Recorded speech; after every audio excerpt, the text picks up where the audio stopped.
a $5,000 suit, a billion-dollar deal on the line, and a waitress he saw as nothing more than furniture.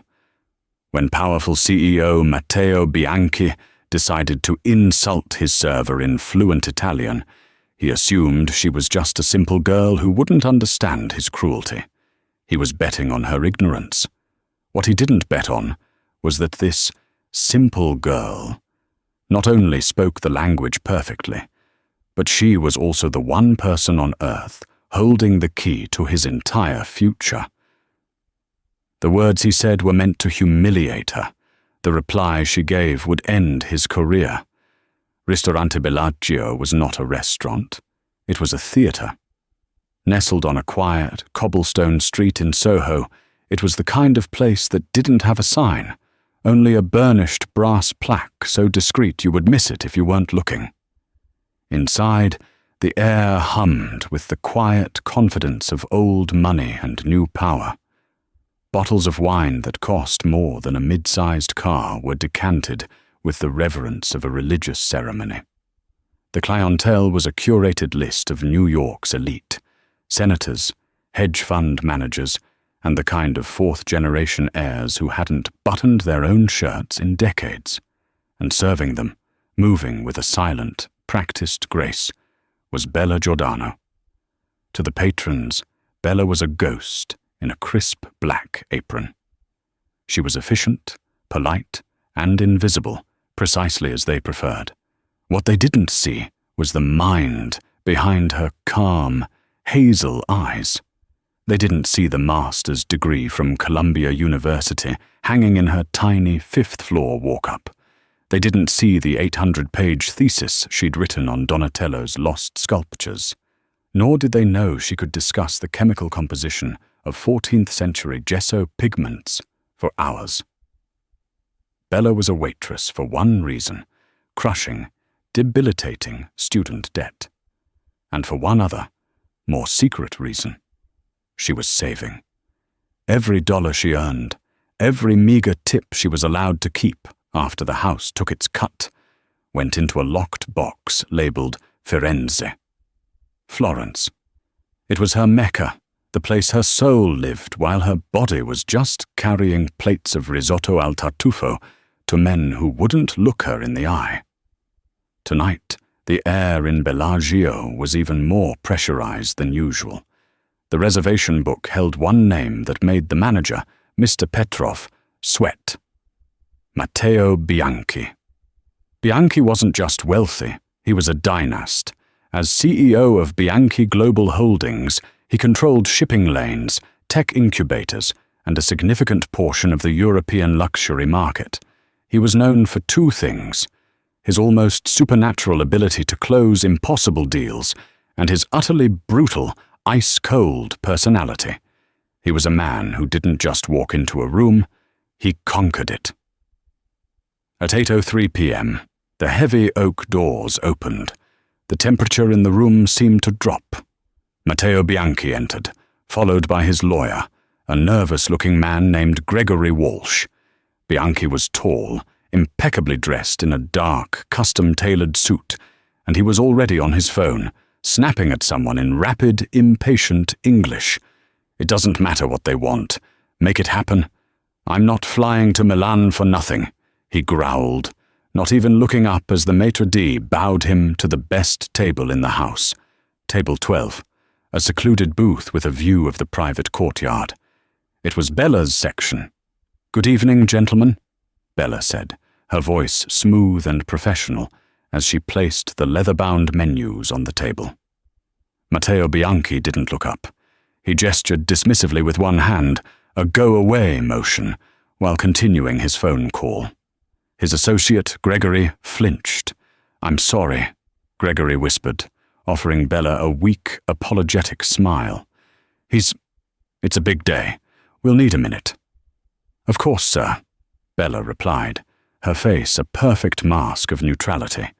She retreated to her station, standing perfectly still, observing.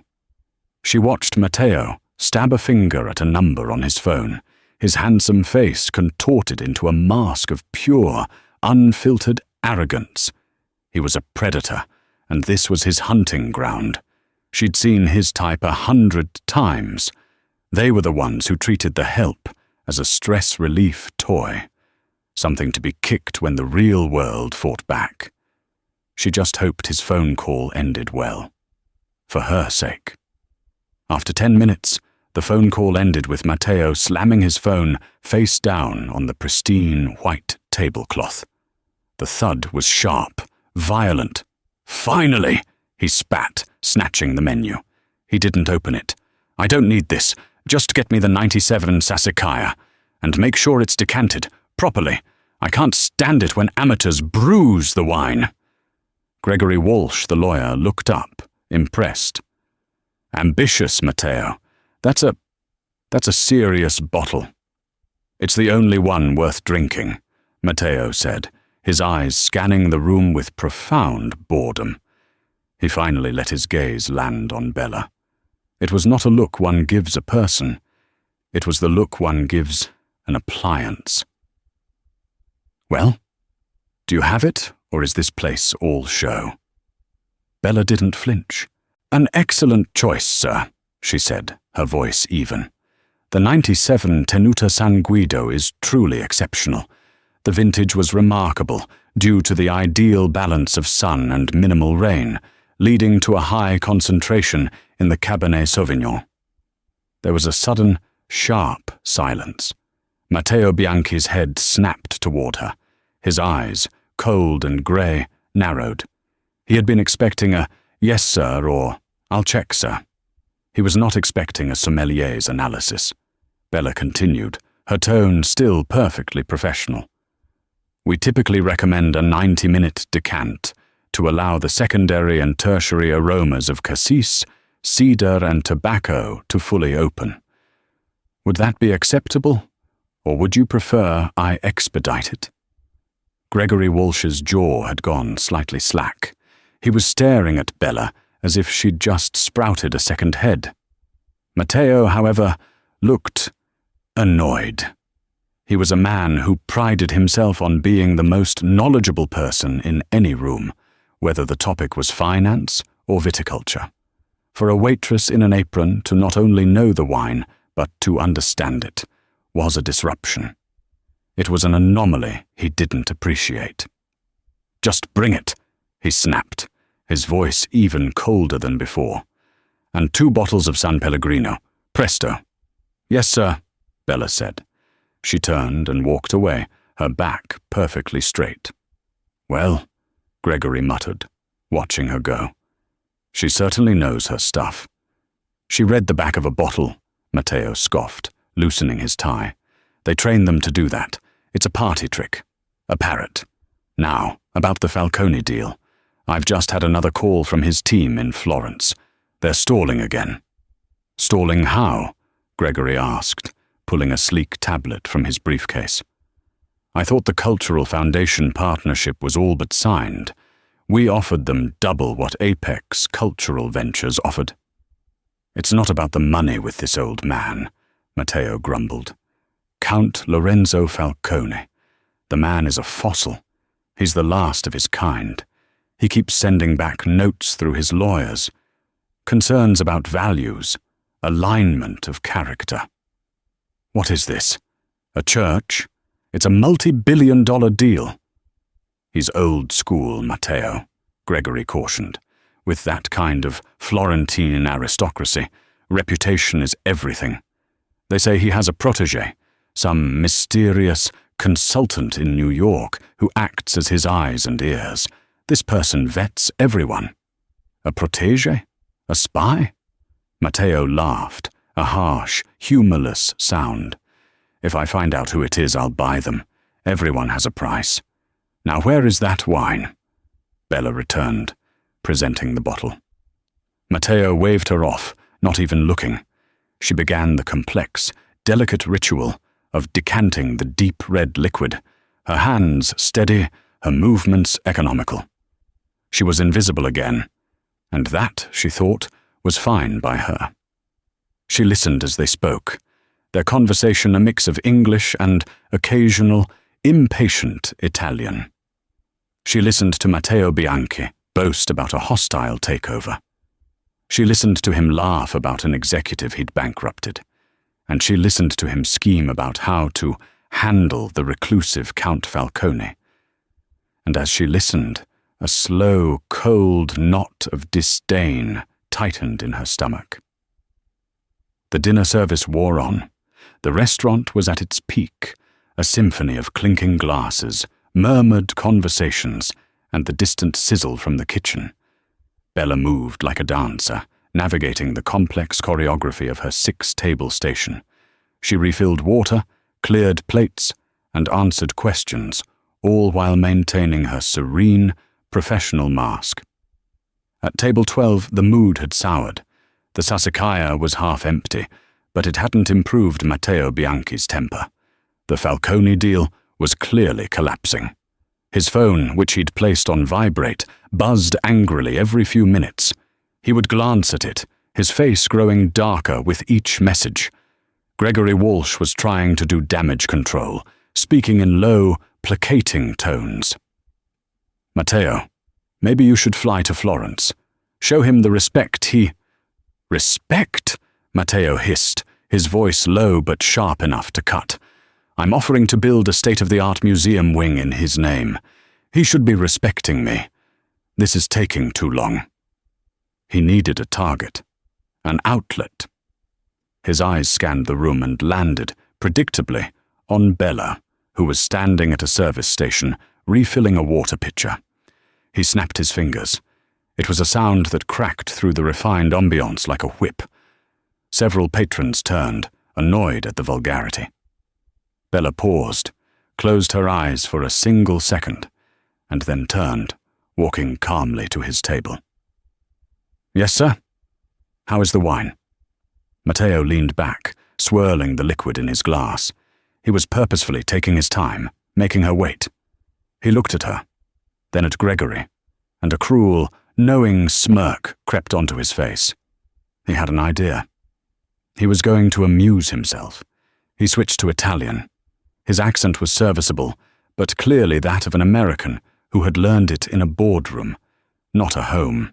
"Questa conversazione è troppo importante per gli sciocchi," he said to Gregory, nodding toward Bella. "This conversation is too important for fools."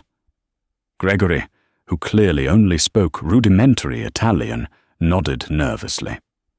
Matteo turned his full attention to Bella. His eyes were bright with malice. He believed he was in his own private club, armed with a language he assumed a simple New York waitress couldn't possibly comprehend. He began. "Sbrigati, ragazzina. Hurry up, little girl." Bella's face remained placid. She didn't move. He leaned in, his voice dripping with condescension. "Questa conversazione vale più di quanto guadagnerai in un anno intero." This conversation is worth more than you will make in an entire year. He smiled, enjoying this. Gregory looked down at his plate, clearly uncomfortable but too intimidated to intervene. "Guarda questa contadina," Matteo continued, his voice soft, almost conversational. He gestured at her simple black and white uniform. "Pensa di essere elegante solo perché lavora in questo posto. Che patetico. Look at this peasant. She thinks she's elegant just because she works in this place. How pathetic." Bella's breathing remained steady. Her hands, resting on the silver tray, were perfectly still.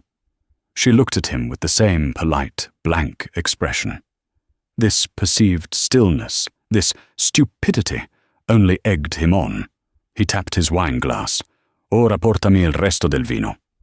"Now bring me the rest of the wine." He paused, then added the final, crushing blow, leaning in as if sharing a secret. "E vedi di non rovesciarlo, povera sciocca. Scommetto che non hai mai visto una bottiglia così costosa in vita tua. Probabilmente non sai nemmeno quanto costa. And try not to spill it, you poor fool. I bet you've never even seen a bottle this expensive in your life. You probably don't even know what it costs."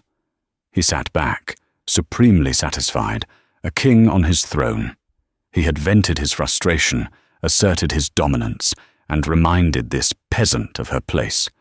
He waited for her to scurry away, confused and intimidated. He did not expect what happened next. The sound of Matteo Bianchi's last insult. Probabilmente non sai nemmeno quanto costa. You probably don't even know what it costs. Hung in the air like poison smoke. He sat back, supremely satisfied, his face twisted into a smug, triumphant sneer. He had vented his frustration over the collapsing Falcone deal, asserted his dominance, and reminded this peasant of her place, all in the safety of a foreign language. He had won this small, private skirmish. He expected her to shrink, to blush, to nod quickly and scurry away to fetch the remaining wine, confused and intimidated, her limited grasp of English failing her, where his superior European culture prevailed. He did not expect what happened next. The world seemed to slow down to a crawl. The soft lighting, the elegant white tablecloth, the expensive crystal glasses, all seemed to sharpen into intense focus. Bella's breathing remained steady, but inside her, a dam had broken.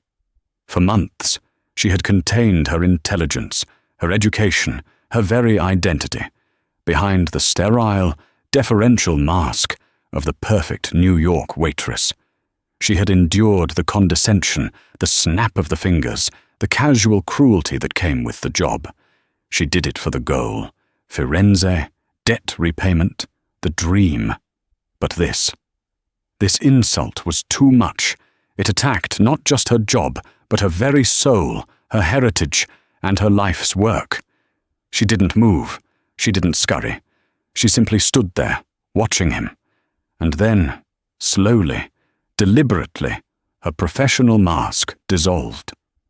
The change was subtle, but terrifyingly absolute. The polite blankness in her hazel eyes was replaced by something cold, sharp, and focused. The clinical gaze of an executioner. She set her silver water tray down on the corner of the table. The sound was quiet, a soft, metallic clink against the polished wood. But in the sudden, charged silence, it resonated like a thunderclap. Matteo's satisfied smile faltered, his brow furrowed in annoyance. "Well, andiamo. Let's go," he ordered impatiently, slightly raising his voice. Bella lifted her chin. She looked him directly in the eye. It was not the tentative look of a server asking for an order. It was the unwavering gaze of an equal, meeting a challenge. And then she spoke.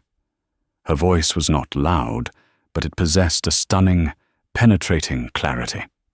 It was not the practiced, polite tone of the waitress. It was the clear, bell-like, and authoritative voice of an academic defending a dissertation. And the language, it was Italian, yes. But it was not the clumsy, impatient Italian of Matteo Bianchi, clearly learned for business dealings and shouted into a cell phone. It was flawless. It was the pure, educated, sophisticated accent of the Florentine aristocracy. It was the language of the Uffizi, of the Accademia. Signor Bianchi, capisco perfettamente ogni singola parola che ha detto. Mr. Bianchi, I understand perfectly every single word you said. The effect was instantaneous, devastating. Matteo Bianchi, who had been halfway to taking a triumphant sip of wine, froze. His hand halted, rigid in the air. His face went instantly pale, a sickly, ashy color of utter shock. He stared at her, his eyes wide and unblinking. Gregory Walsh physically recoiled in his seat, the movement sharp and involuntary. He let out a small, strangled gasp, choking on nothing. He stared at Bella, his jaw slack, as if she had just performed a terrifying act of magic. Bella did not allow the pause to last. She began her reply, her Italian flowing with a rapid, confident cadence. "E lei ha torto su diversi punti. And you are wrong on several points." She then switched seamlessly to English, her voice gaining an edge of steel, ensuring Gregory Walsh and the neighboring diners fully grasped the magnitude of her statements. "First," she said, her voice cutting through the silence, "this conversation isn't worth my annual salary. My annual salary from this job, perhaps? But as you seem so interested in my finances, you should know that I was offered a €60,000 research fellowship last year by the Accademia della Crusca in Florence for my research. I turned it down because the stipend was insufficient to cover both my US debt and my living expenses in Europe. I didn't turn it down because I was incapable." She turned back to Matteo, her gaze utterly unforgiving, and the Italian resumed, even more fluid and passionate now. "Secondo, non sono una povera sciocca. Second, I am not a poor fool. Ho una laurea magistrale, con il massimo dei voti, in storia dell'arte rinascimentale dalla Columbia University. I have a master's degree, with honors, in Renaissance Art History from Columbia University. Ho scritto la mia tesi di 800 pagine sul vostro quasi omonimo, Il busto di Bianchi di Donatello, un'opera che, come una persona colta come lei saprà sicuramente, è un argomento molto dibattuto tra gli storici dell'arte per le sue attribuzioni e la sua datazione. I wrote my 800-page thesis on your near namesake, the Bianchi bust by Donatello, an artwork which, as a cultured person like yourself would surely know, is a hotly debated subject among art historians for its attribution and dating." Matteo was speechless. He was sinking, his handsome features slack with panic and disbelief. His mouth opened, but no sound came out. "Third," she said, her voice dropping to a cool, lethal whisper. She reached out and, with slow, deliberate precision, picked up the magnificent, expensive bottle of Sassicaia from the decanter stand. "About this wine. This bottle so expensive I've never seen it." She held the bottle up, tilting it slightly so the candlelight caught the label, displaying its vintage and heritage. "Ho visto questa bottiglia. L'ho vista alla tenuta di San Guido, a Bolgheri. I have seen this bottle. I saw it at the San Guido Estate in Bolgheri." She pressed the point, driving the final nail into the coffin of his arrogance. "Il Marchese Incisa della Rocchetta, in persona, il proprietario, mi ha fatto fare un tour privato della cantina. Mi ha spiegato lui stesso la complessità della vendemmia del 97 e come l'inaspettata siccità di agosto abbia concentrato l'uva Cabernet Sauvignon. The Marquis Incisa della Rocchetta himself, the owner, gave me a private tour of the cellar. He explained to me personally the complexities of the 97 harvest and how the unexpected drought in August concentrated the Cabernet Sauvignon grapes. Ho bevuto questo vino con l'uomo che l'ha creato. I drank this wine with the man who made it." She placed the bottle back down on the table with a soft, final click. The sound was absolute. It was the sound of a judge's gavel. She leaned in slightly, looking him squarely in the eye. The coldness was replaced by a profound, chilling disappointment. She finished in English, her voice rising just enough to carry clearly to the stunned neighboring tables. "You are not a cultured man, Mr. Bianchi. You are just a rich one. There is a very big difference. A peasant can possess class, dignity, and knowledge. An arrogant man, however, has none of those things. You mistake your privilege for character." She shifted her gaze briefly to Gregory Walsh, who looked truly miserable. "And you, sir, are a coward for letting him do it." Bella straightened her apron. Her professional demeanor snapped back into place, more polished and perfect than before, but laced with a lingering, powerful contempt. "Now," she said, her voice returning to a smooth, formal tone, "if you'll excuse me, I have tables to wait on that are actually paying me to serve them." She paused, her eyes challenging Matteo. "Will there be anything else? or just the insults? The silence that followed Bella's final question. Will there be anything else, or just the insults? Was not just an absence of noise. It was a physical presence. It was a heavy, pressurized void that seemed to suck all the energy out of the room. The distant clinking of silver on porcelain stopped. The murmur of a dozen quiet conversations died in the throats of the diners. Even the soft jazz from the unseen speakers seemed to have faded away. Mr. Petrov, the maître d'arrêt, had begun walking over with a face of mild concern, sensing a disruption. He was now frozen mid-stride, his mouth slightly open, his mind utterly incapable of processing the scene. A waitress, his waitress, had just verbally dismantled one of the most powerful and famously volatile men in New York City. At table 12, Gregory Walsh looked as if he had been struck by lightning. He was rigid, his eyes wide, staring at Bella with a look of pure, unadulterated awe and terror. And then there was Matteo. For a full 10 seconds, he did not move. He did not breathe. His face, which had been a mask of smug, cruel arrogance, was now a canvas of stunned, blotchy white. He looked, in that moment, like a man who had been slapped hard. It wasn't just the words. It was the language. It was the accent. It was the audacity.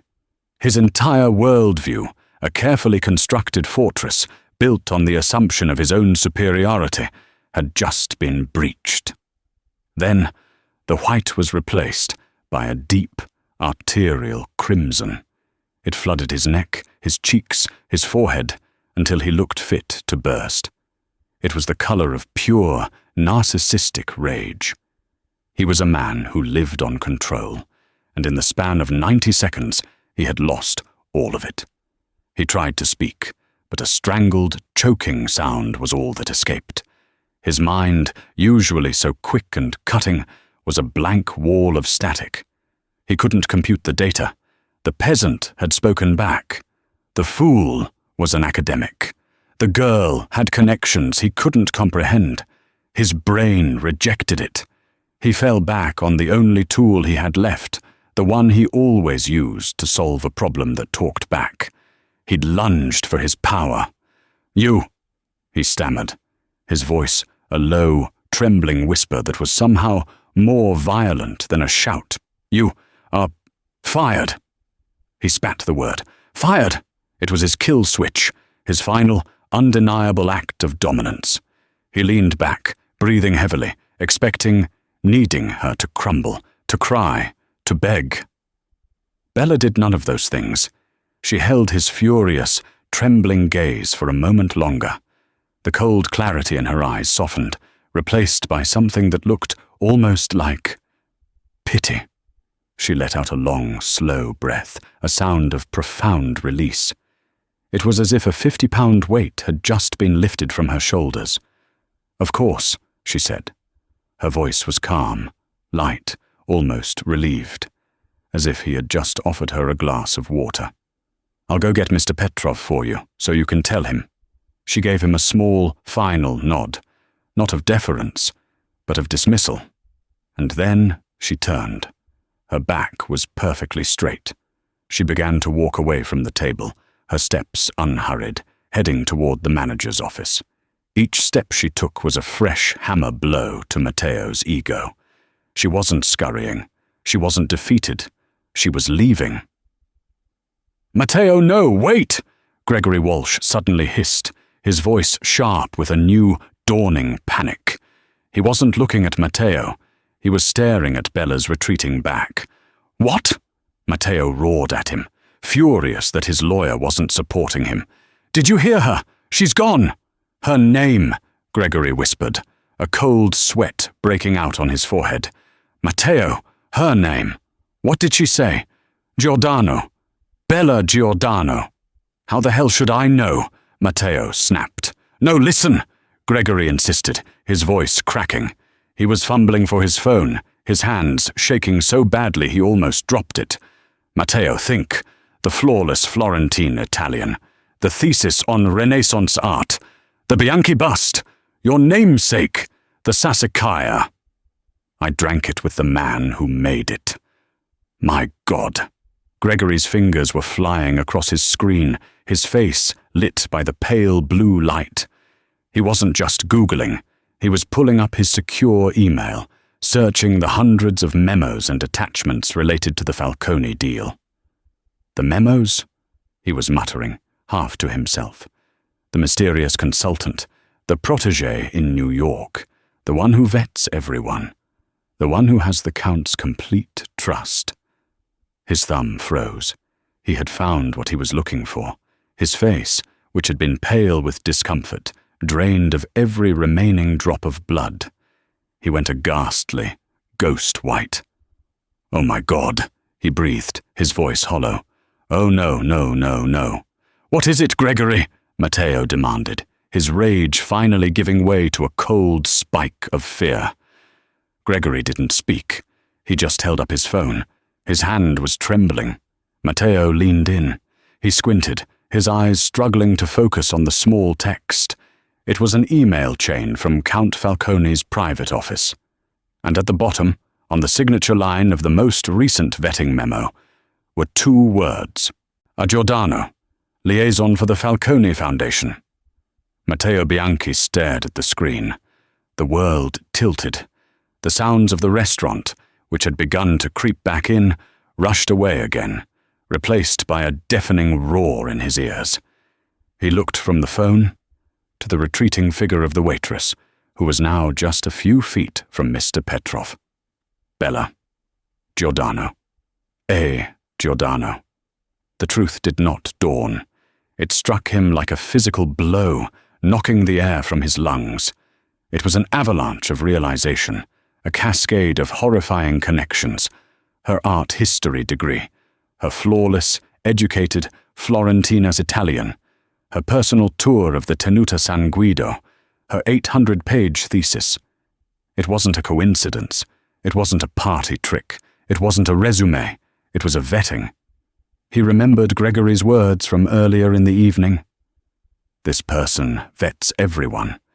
He remembered his own frustration with the stalling, and then he remembered the last memo from the Falcone office, the one he and Gregory had laughed about.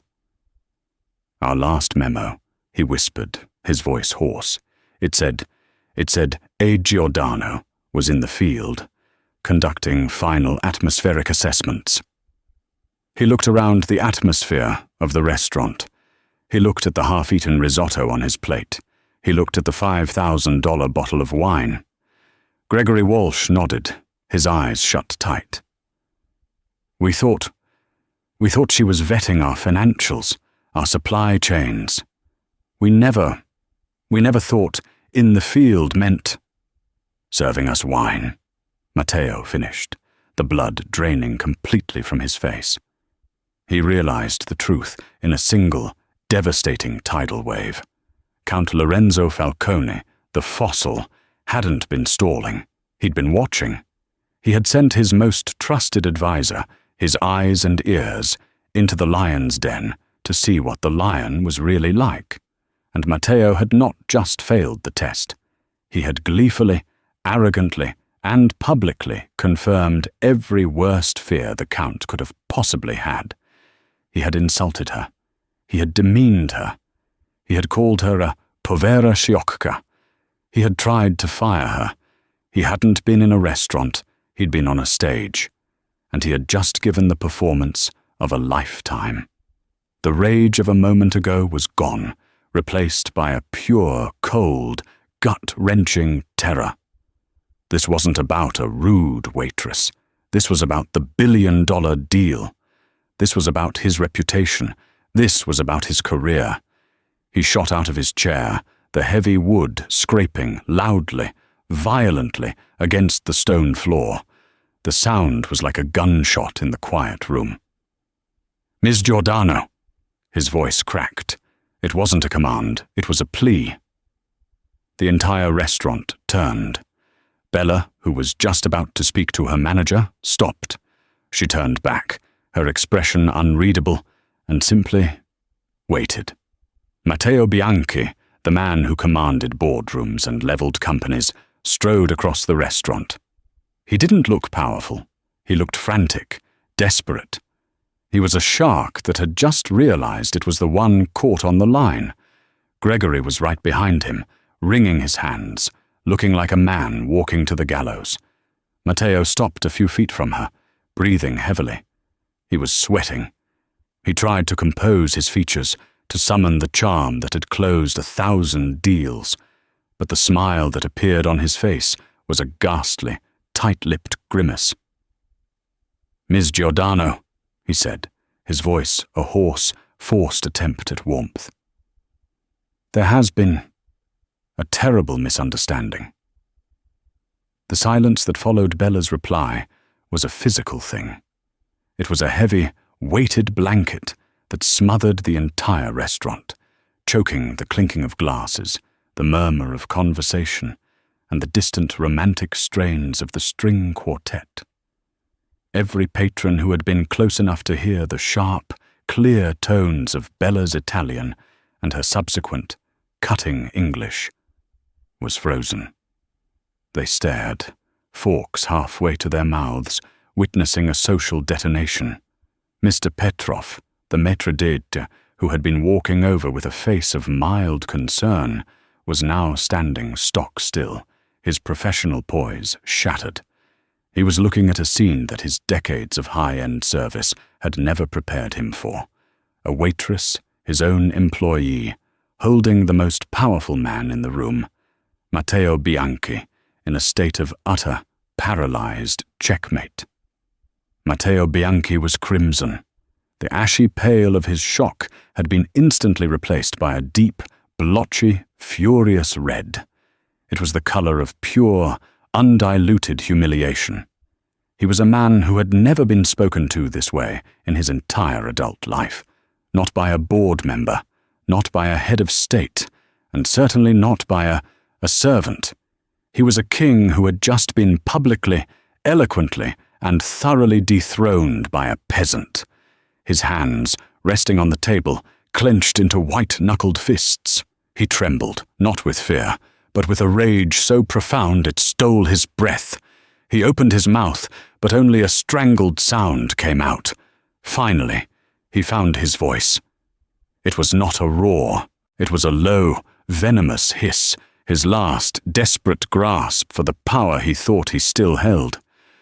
"You," he spat, his eyes burning. "You are fired." Bella didn't even blink. Her face, which had been so cold with judgment, softened into an expression of near indifference. She even gave a small, weary sigh.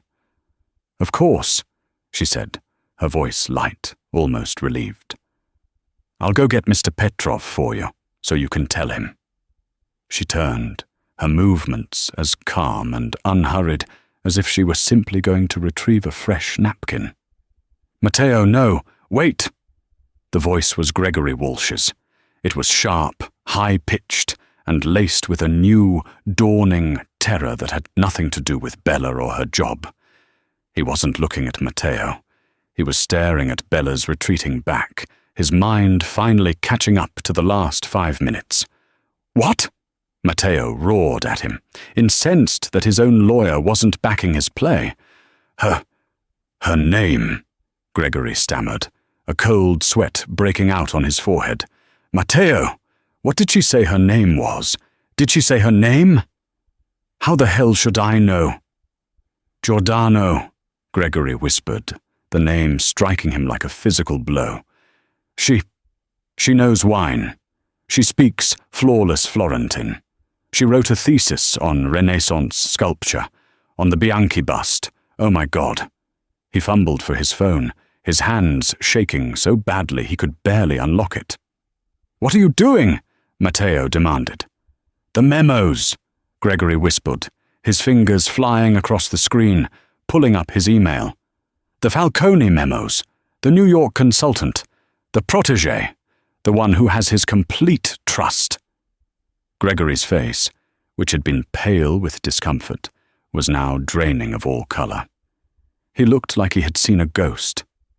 The one he said sees the truth in people, Gregory recited, his voice hollow. The one who has the final say. The signatory on all the preliminary vetting documents. We've been trying to get a meeting with her for 6 months. He found the email chain. He stared at the screen. He looked up at Matteo, his eyes wide with pure, unadulterated panic. "Oh no," he breathed. "No, no, no, no." "What is it, Gregory?" Matteo yelled, his patience gone. Gregory held up the phone. His hand was trembling. Matteo leaned in, his eyes struggling to focus on the small text. It was the signature line on the most recent memo from the Falcone Foundation's private office. A. Giordano, liaison for the Falcone Foundation. Matteo Bianchi stared. The letters swam before his eyes. He looked from the phone to the retreating figure of the waitress, who was now standing by the manager's office. Bella. Giordano. A. Giordano. Matteo's entire world tilted on its axis. The blood drained from his face, leaving him a sickly, waxen color. He grabbed the edge of the table to steady himself. It wasn't a coincidence. It was an execution. Gregory was babbling now, his professional demeanor completely gone. Our last memo from Florence. It said A. Giordano was in the field and conducting final atmospheric assessments. We thought that meant she was vetting our financials, auditing our partners. We never thought in the field meant serving us wine, Matteo finished, his voice a dead whisper. The realization hit him like a tidal wave. Every detail of the night replayed in his mind, but this time in a horrifying new context. Her calm analysis of the Sassicaia. That wasn't a party trick. That was a test. Her perfect, placid expression while he insulted her. That wasn't stupidity. That was observation. Her flawless Florentine, her knowledge of art, her personal connection to the vineyard's owner. It wasn't a resume she was reciting. It was her identity. Count Lorenzo Falcone, the fossil, the old man who was stalling. He hadn't been stalling at all. He'd been waiting. He'd been waiting for his most trusted advisor, his goddaughter, his eyes and ears, to send him a report. He had sent his most precious asset into the lion's den to see what the lion was really like. And Matteo hadn't just failed the test. He had taken every single piece of bait. He had shown her exactly who he was. He had insulted her, demeaned her, called her a peasant and a fool, and tried to fire her. He hadn't been in a restaurant. He'd been in an interrogation room. And he had just signed his own confession in fluent, arrogant Italian. "No," he whispered. It was a desperate, hollow sound. He shot out of his chair, the legs scraping loudly on the stone floor. "Ms. Giordano." His voice cracked. It was too loud, too desperate. The entire restaurant, which had been pretending not to watch, snapped to attention. Bella, who had been speaking quietly to a shell-shocked Mr. Petrov, paused. She turned back, her expression not angry, not triumphant, just patient. She was waiting. Matteo Bianchi, the man who commanded boardrooms and leveled companies, strode across the restaurant. It felt like the longest walk of his life, every step taken under the judgmental gaze of his peers. He didn't look powerful. He looked frantic, like a man running to stop a train that had already left the station. Gregory Walsh scrambled behind him, wringing his hands, looking like a man on his way to his own execution. Matteo stopped a few feet from her, breathing heavily. He was sweating. He tried to compose his features, to summon the charm that had closed 1,000 deals. But the smile that appeared on his face was a ghastly, tight-lipped grimace. "Ms. Giordano," he said, his voice a hoarse, forced attempt at warmth. "There has been a terrible misunderstanding." The silence Bella left in her wake was a vacuum, sucking all the air and life from the opulent dining room. It was heavier and more profound than any sound. Patrons at nearby tables, who had only caught snippets of the confrontation, stared, wine glasses paused mid-air. They knew something monumental had just occurred, a shift in the very laws of physics that governed their world. Power had just visibly, shockingly, transferred from one person to another, and it hadn't gone the way it was supposed to. Mr. Petrov, the manager, stood frozen in his office doorway, his mind struggling to process the scene. A waitress had just quit. She had also, it seemed, just executed a billionaire in the middle of his dining room. He felt a bizarre mix of terror at the breach of decorum and a stunning, secret thrill. At table 12, Gregory Walsh simply sank back into the plush velvet of the booth. He stared into the deep red of his wine, the 97 Sassicaia. He picked up the glass, inhaled its complex bouquet of cassis and cedar, and took a long, slow sip. He savored it. It was, he mused, the most expensive glass of wine he would ever drink. He set the glass down. "Well," he said, his voice utterly hollow. "That's that." Matteo Bianchi did not sit. He remained standing, a statue of his own hubris, his hands clenched into white-knuckled fists at his sides. The crimson flush of his rage had been replaced by a sickening, waxy pallor. He was a man drowning in thin air. He could hear his own blood roaring in his ears. The word live, Florence, and recording played on a horrifying loop in his brain. He tried to compute the scale of the disaster. It wasn't just the Falcone deal. It was the way it was lost. It was the humiliation. It was the witness. It was the recording. He, Matteo Bianchi, the predator, had been played, recorded, and dismantled by a waitress. "Matteo," Gregory started, but his voice trailed off. There was nothing to say. Finally, Matteo moved. His motions were stiff, robotic. He fumbled for his wallet, his usually deft fingers struggling with the fine leather. He pulled out his black centurion card, throwing it on the table. Then, with trembling hands, he grabbed all the cash he had, a thick wad of hundreds. He threw it all onto the table, a pile of green notes scattering across the white linen. It was a pathetic, desperate gesture. $1,000 tip for a ghost.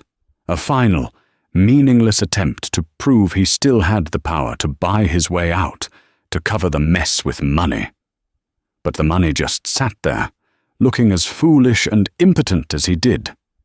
He turned without a word to Gregory and walked out of the restaurant. He didn't stride. He fled. The heavy oak doors closed behind him, not with a commanding thud, but with a soft, final click. Matteo did not sleep. He spent the night in his sterile, glass-walled penthouse, pacing, his phone hot in his hand. He called his lawyers. He called his PR team. He called Gregory, but after one brief, "It's over, Matteo. Don't call me again," the calls went straight to voicemail. He watched the sun rise over Manhattan, the light glinting off the cold steel and glass of the city he thought he owned. But all he felt was a chilling dread. At 9:01 a.m. Florence time, 3:01 a.m. in New York, it began. The first email was a press release from the Falcone Foundation, which had been simultaneously released to every major newswire. It was polite, professional, and utterly devastating. After a comprehensive review of all prospective partners, the Falcone Foundation is proud to announce it will be partnering with Apex Cultural Ventures for the new Falcone American Museum of Art. Apex, led by CEO Sophia Chen, showed a deep and profound alignment with Count Falcone's core values of integrity, community, and respect. Integrity. Respect. The words were daggers. By 9:30 a.m., when the New York Stock Exchange opened, the bloodbath was public. Bloomberg and the Wall Street Journal were already running headlines. Bianchi Global fumbles billion-dollar Falcon deal, and Apex Cultural snatches coveted museum partnership. Matteo sat in his home office, watching the red, downward-facing arrow on his terminal. His company's stock, the bedrock of his identity, was in freefall. It was plummeting, not just because a deal was lost, but because the market, like a shark, smelled the blood of incompetence. It smelled the one thing it couldn't forgive, a fatal character flaw. At 10 a.m., the emergency board call began. The voices that had always been so deferential, so quick to agree, were now cold and sharp. "Matteo, what in God's name happened?" "They're citing core values." "What does that mean?" "I'm hearing rumors, Matteo. Whispers that this was a personal failing, that you insulted someone." "A waitress? You lost us billions. Over a waitress?" He had no answers. He was a king without a kingdom. By lunchtime, Gregory Walsh's formal, 2-sentence resignation had arrived via email. The loss was total. Matteo Bianchi wasn't bankrupted. Men like him, with their tangled webs of offshore accounts and legacy holdings, rarely are. But he was broken. His infallibility, the armor he wore every day, was shattered. He had been publicly, surgically, and gracefully dismantled by a person he hadn't even considered a person. And the worst part, the part that would haunt his sleepless nights for years, was that he knew, in his shriveled core, that she had been right. 3 months later. The air was cool and still, smelling faintly of ancient marble, myrrh, and the slightest hint of lemon oil polish. The only sound was the soft, echoing tap of 2 pairs of shoes on a floor that had been worn smooth by 5 centuries of artists, dukes, and popes. It was 10 p.m. The Uffizi Gallery in Florence was dark, empty, and silent, save for the low, indirect lighting that made the masterpieces on the walls seem to breathe. Bella Giordano walked through the hall of Botticelli. She wasn't in a black apron, her feet screaming in cheap, sensible shoes. She was wearing an elegant, simple linen dress, and her hair, which she used to pull back in a severe, functional bun, was down, resting on her shoulders. She was not rushing. She was not serving. She was strolling. Alongside her walked an older man, diminutive in stature but with an immense presence. He was dressed in an impeccably cut cashmere blazer, and his eyes, behind small round glasses, were bright and sharp. This was Count Lorenzo Falcone. He was spectacularly arrogant, Lorenzo said, his voice a soft, cultured rumble that carried perfectly in the acoustic space. He was looking at the face of Zephyrus in Botticelli's Primavera, even for a New Yorker, and I have known many. Bella smiled, a small, genuine smile. He was a cliché, zio, she said, the Italian word for uncle feeling natural on her tongue. He told me everyone has a price. I think he was just projecting. He was the one for sale, and he couldn't stand that I wasn't. Indeed. The Count stopped, turning to face her. You know, mia cara, I knew you were the one for this assignment. But I didn't know how teatril it would be. My legal team was listening, of course. And I confess I was listening as well, when you replied to him in perfect Florentine. Mio Dio. It was better than Verdi. Bella's smile faded slightly, and she looked down. I didn't enjoy it, Lorenzo. I want you to know that. I know, he said, his voice softening. That is why I trust you. He would have enjoyed it. You did it for justice. You did it to protect this. He waved a hand at the art around them. At your father. He began to walk again, and she fell into step beside him. You are your father's daughter, he said quietly. He was a brilliant historian, but more than that, he always saw the truth in people. He could spot a forgery, whether it was a painting or a person, from a mile away. You have his eyes. They walked in silence for another moment, passing into the next hall. "So," Bella asked, "what's next? Apex Ventures seems to be working out." "Sophia Chen is a wonder," the Count said, nodding. "She's brilliant. She's humble, and she actually listens. The New York wing is in good hands. But that is not your concern. Your concern is here." He gestured around the magnificent empty gallery. "The New York wing is a partnership, a satellite. But the real work, the heart of the Falcone Foundation, is here. Finding, cataloging, acquiring and protecting these works for the future. It's a job that will outlive us both. And it needs a director." Bella stopped walking. She turned to look at him, her heart suddenly beating a little faster. "A director?" "I am an old man, Bella," he said, his eyes twinkling. "I am tired of boardrooms and logistics. I want to spend my last years reading, arguing with critics, and drinking wine that doesn't cost $5,000. The foundation needs a director of art and acquisitions. It needs someone with the knowledge of a scholar and the character of a true guardian. It's your job, if you want it." Bella stood perfectly still. In her mind's eye, she saw her tiny, fifth-floor walk-up in Soho. She saw the locked metal box under her bed, with the word Firenze written on it in fading marker. She saw the stack of final notice student loan bills on her rickety kitchen table. She could almost feel the phantom ache in her feet, the memory of balancing heavy trays, of smiling at men who looked through her, of bottling up her knowledge and her rage, all for a few dollars. And then she looked around. She was standing in the Uffizi, after hours, being offered the one job in the world she was born to do. The box under her bed wasn't a desperate dream anymore. It was a closed chapter. She had just been handed the key, not just to the gallery, but to her entire life.